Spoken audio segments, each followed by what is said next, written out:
Shalom. All praises, glory, honor, and fear. YAHAWASHI, Ba'ashem Rakakadash, that belongs to elders and apostles who do rule well in the citation election, the true real house of David, the few men that's left. And I want to go into this topic because you have a lot of reprobates and guys that really don't understand what's going on in the spirit because they're too focused on the flesh and the carnal, which the carnal on the outside is perishing. Things that are on the outside doesn't really matter. What matters the most is if you have the Lord in you. If YAHAWASHI is literally in you, you accepted him, and he's able to use you as a servant to speak through you. You see, his word and his truth, because this is not man's truth. And this is Luke 19 and verse 20. It says, "And another came, saying, Lord, behold, here is thy pound, which I have kept laid up in a napkin." So with the Lord's money and his riches, this truth, right? And these weightier matters, right? A pound, right? Which I've kept laid up in a napkin. Now let's get that word for napkin real quick. And this is what a lot of guys have actually done, because I'm gonna get the point, but let's read this word napkin real quick. Strong's G 4676 Sudarian.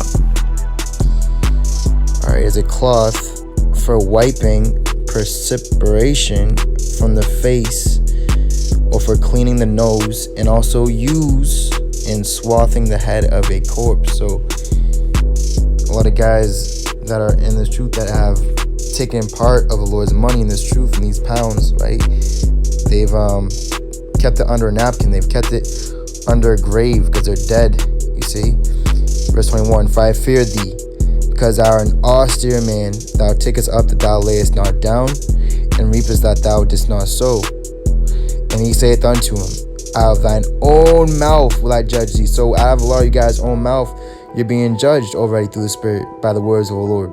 Through the mouth of the Lord's judges and prophets that he's raising up right now. It says, "And he saith unto him, Out of thine own mouth will I judge thee, thou wicked servant. Thou knewest that I was an austere man." Right, and austere means very serious and severe. Nothing to be playing around or joking with. It says, "Taking up that I laid not down, and reaping that I did not sow." Verse 24, "And he said unto them that stood by, Take from him the pound, and give it to him that have 10 pounds. So the ones that are already dealing with the weightier matters of law, faith, judgment, and mercy, more important things, they're just gonna keep on increasing. And the Lord's gonna take whatever pound they have hidden, right? Because a lot of what's coming down to be found out is a lot of guys, they're actually ashamed of YAHAWASHI and the true gospel. They don't want to be hated. They don't want to be looked in a bad light. But you have to. If you're not of this world, you can be looked at as a bad light, because this light is at a shadow of death. This light is going out. Luke 19 and 13. "And he called his 10 servants and delivered them 10 pounds and said unto them, Occupy till I come." So you're supposed to be occupying, being fully in this word, teaching and growing and helping others to see. And that word occupy is to carry on a business, right? So we're occupying, we're being occupied in prophecy. So what we're doing is we're maintaining the Lord's business, the Father's business. Verse 14, "But his citizens hated him and sent a message after him, saying, We will not have this man to reign over us." So a lot of guys, they don't want YAHAWASHI to reign over them. So what's happening now? YAHAWASHI is telling his true servants, his true men that are his friends, that are loyal, that are not just loyal in prosperity, but also in adversity. Luke 19:27, "Those my enemies that you don't want YAHAWASHI to rule over you, reign over you." And they're coming hither, they're coming close, and they're being slayed, man. The Lord said, "Slay them before me." You see, and they're being destroyed in the spirit.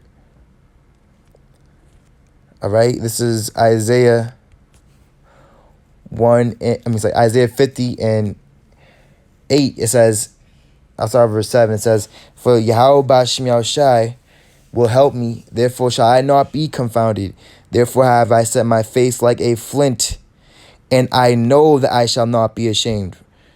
He is near that justifieth me. Who will contend with me? Let us stand together. Who is mine adversary? Let him come near to me, you see?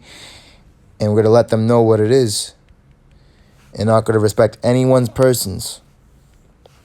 Jeremiah 48:10.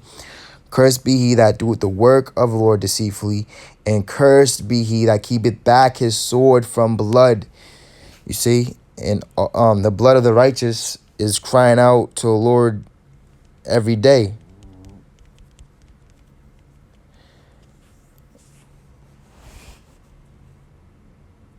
Psalms 58:10. The righteous shall rejoice when he seeth the vengeance. He shall wash his feet in the blood of the wicked. So we're rejoicing, but the wicked, they're all confused, they're all perplexed. Oh, what are you saying? What do you mean? They can't receive it, man. They're offended at the stumbling block, YAHAWASHI, and they're offended at us, how we're coming, because we're coming in the name and power and authority of YAHAWASHI, our master. You see? Matthew 23:35, that upon you may come all the righteous blood shed upon the earth, from the blood of righteous Abel unto the blood of Zacharias son of Barachias, whom ye slew. So they slew Zacharias, man. Whom ye slew between the temple and the altar. You see? So this is what they're doing in between, man. Matthew 25 and verse 24. Then he which had received the 1 talent came and said, Lord, I knew thee that thou art an hard man, reaping where thou hast not sown, and gathering where thou hast not strawed. And I was afraid and went and right, what are they afraid of? They're afraid of what man looks at them as. They're afraid of taking heed and YAHAWASHI being their master. That's why they call other men in different camps master. It says, and I was afraid and went and hid thy talent in the earth. And what else goes in the earth? Dead bodies, corpses, graves. Lo, there thou hast, that is thine. You see? Let's go happen to these servants. This is verse 29 to 30 says, for unto everyone that hath shall be given, and he shall have abundance, but from him that hath not shall be taken away even that which he hath. And cast ye the unprofitable servant into outer darkness. There shall be weeping and gnashing of teeth. So that's basically the beginnings of what we're starting to hear is we're hearing weeping and gnashing of teeth. The word weeping is Strong's G 2805, Clouth Moss. which is lamentation, woe, wailing, which this is what this book is written of, is lamentation, sorrow, and then gnashing of teeth. Other word gnashing is used to denote extreme anguish and utter despair of men consigned to eternal punishment in hell. So they're going to hell, man. They're going to the second death, lake of fire. You know, it also means growling like a wolf, because a lot of guys are wolves. You see?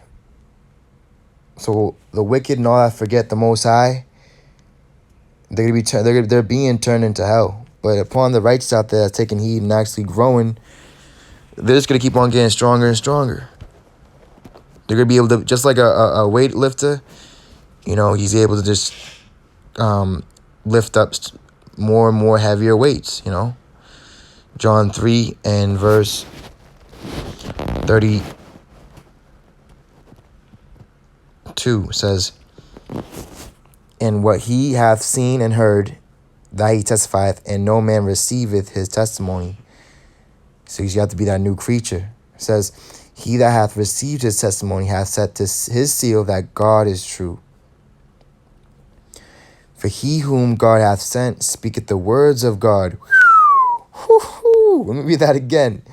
For he whom power hath sent speaketh the words of power. You see? So you're really, what's being manifest, which is really heavy and beautiful, is who the Lord truly sent, man. What real apostles he's really dealing with. He sent forth us, the apostles, last, as we're pointed to death. Why are we pointed to death? Because the word, right, and the Spirit of the Lord has no place in this goddamn forsaken, crooked, backwards, abominable, sodomitish world, man. Okay? That's why we're pointed to death. See? We die daily. It says, for God giveth not the Spirit by measure unto him. The Father loved the Son, and hath given all things into his hand. He that believeth on the Son hath everlasting life, and he that believeth not shall not see life. Blind, man. But the wrath of power abideth on him. Whew. And that's why a lot of you guys are in this truth. You know, you have a knowledge, you know what we're saying, but you're not doing it. So it's sin and it's damnation, it's death to man. James 4:17. Therefore, to him that knoweth do good, you know to do the gospel, you know to preach YAHAWASHI, and doeth it not, to him it is sin. And if you keep it up, then you gon' reap what you sow, man, which is death. Wages of sin is what? Is death.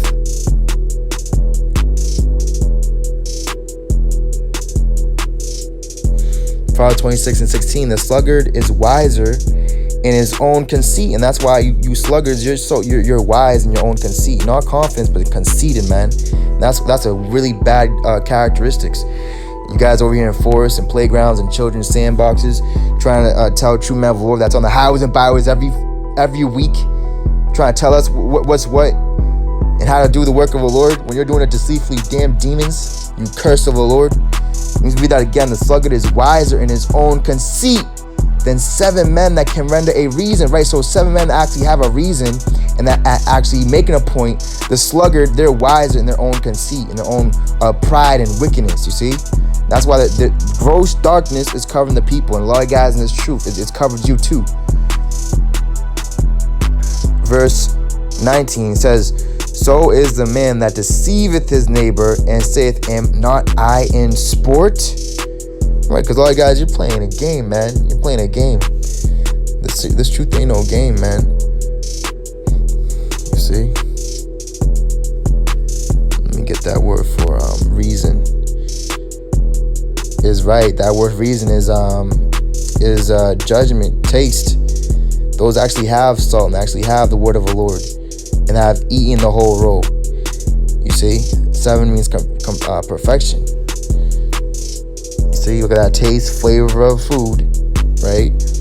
They don't have their senses are taken away. We can actually taste, right? The Lord said in Job 14, doth not the mouth taste the words? So we know when someone is coming in the name of the Lord and how it tastes. You know, it has a certain ring to it.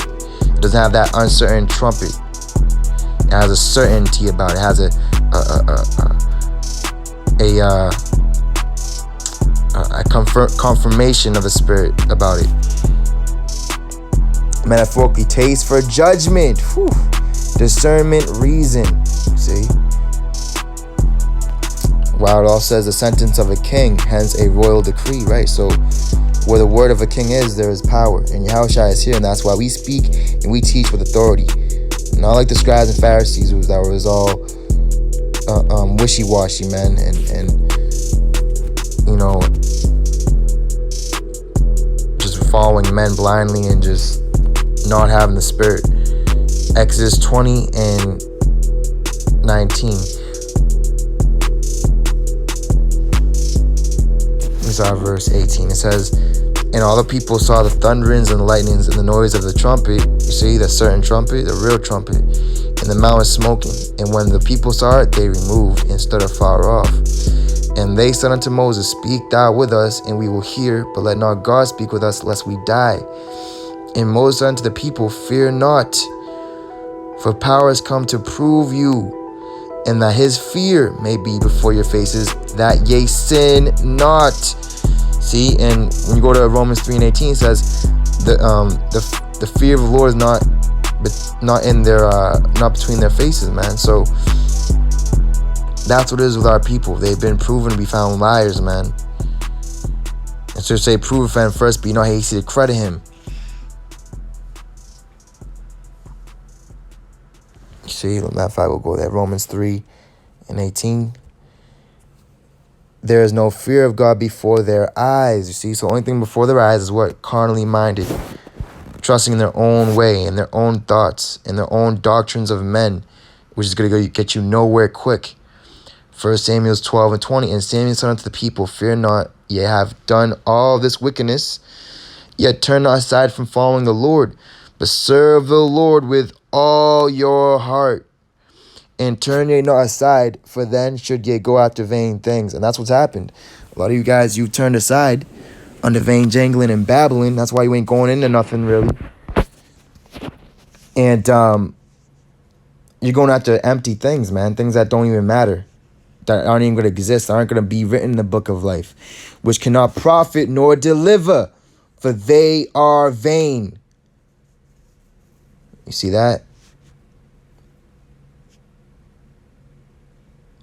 And so, yeah, Yahawashi is a mediator, you know, but are you allowing the mediator to sup with you? Did you allow him in? You know, like Lord said in Revelation, he stands at the doors and knock. Like a lot of guys, they're just not opening the door. You know, they're ashamed and they're disrespecting and they're disregarding and they're rejecting the word of the Lord and unto damnation to themselves. That's the same thing these Pharisees and scribes did. They weren't baptized of the Lord.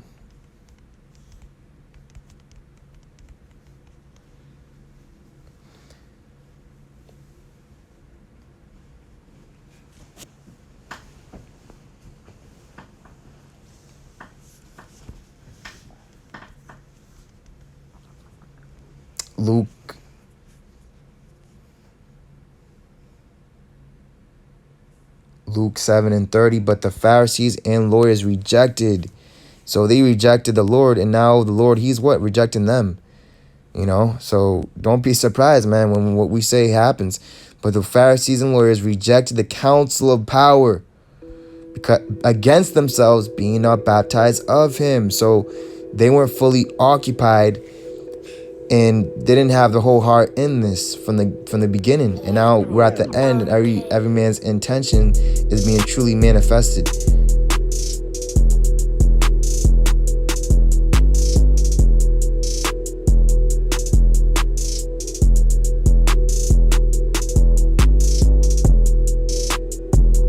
John 4:1. When therefore the Lord knew how the Pharisees had heard that Yahawashi had made and baptized more disciples than John, though Yahawashi himself baptized not, but his disciples. You see, so we're baptizing you in the spirit of, in the word of the Lord. It's no longer carnal. It's no longer being dumped in water anymore. He left Judea and departed again into Galilee, and he must needs go through Samaria.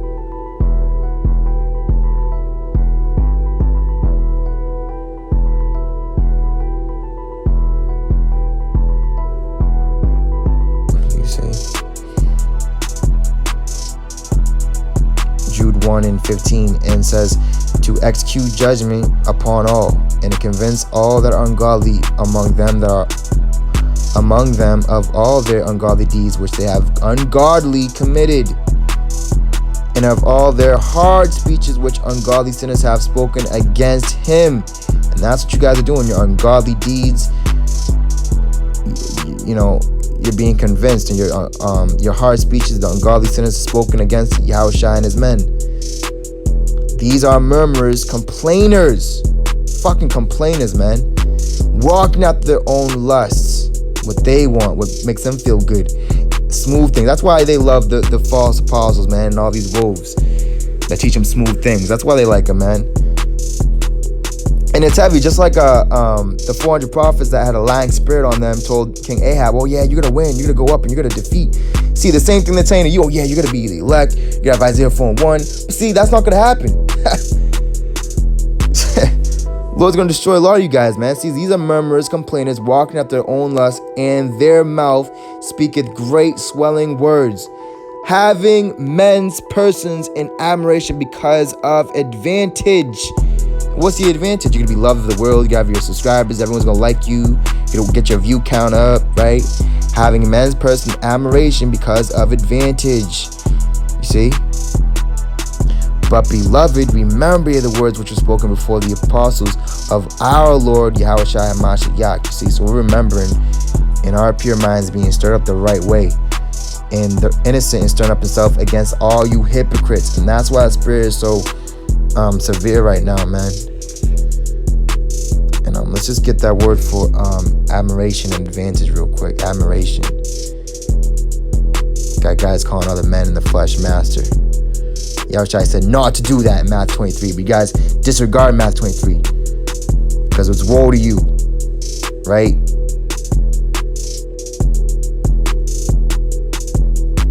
Right? Admiration is basically to admire. Right? And where does admire go into? It goes into a worshiping, man. They worship men. It says to applaud. It says to regard an object, quality, or person. In this situation, a person. Regard a person with respect or warm approval. And what the Lord say about judgment? It's not good to have respect or admiration of persons in judgment. And that's the exact time they're in right now. And obviously, advantage means what? You get to profit off of it. You know, if it's money, if it's clout, if it's fame, if it's attention. Because everything they do, Matthew 23 and 5, everything they do is just be seen of men. You see?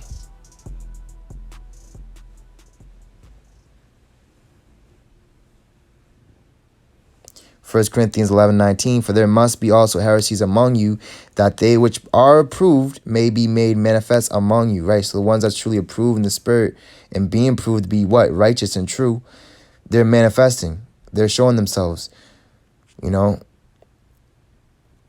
And that word heresy, I looked it up earlier, the brother said in the camp. Heresies is, right, it's a body of men following their own tenets, their own party, such as the Pharisees, the Sadducees, right? Dissensions arising from diversities of opinions and aims, right? And Satan is divided. They all have different aims and opinions. And that's what's happened to a lot of guys. Their own opinion has clouded their judgment. In Ecclesiasticus 3:24 says, for many, not a few, many, man, for many are deceived by their own vain opinion, and an evil suspicion hath overthrown their judgment. So their judgment, they don't have it anymore. That's been removed. It's been put an end to. It's been removed forcibly from power, right? So that's what's happened. The Lord has taken their talent, and now they're just a dry, dead tree, man. They're just a dead, dry tree. Galatians 3:20. Now a mediator is not a mediator of one, but power is one. Is the law then against the promises of God? God forbid. For if there had been a law given which could have given life, verily righteousness should have been by the law. But the scripture hath concluded all under sin, that the promise by faith of Yahawashi Mashiach might be given to them that believe. But before faith came, we were kept under the law, shut up unto the faith which should afterwards be revealed. You see? So it's being revealed right now, the faith, those that live by faith. Here's the patience and the faith of the saints. You see? And a mediator is someone that, brings you back to the source. One who intervenes between two, either in order to make or restore peace and friendship, or form a compact, or for ratifying a covenant. Right, a medium, intercessor. But that's only for the elect right now, man. That's what we preach and teach towards. Lord, when you're edified, all praise, glory, all in the fitty. YAHAWASHI.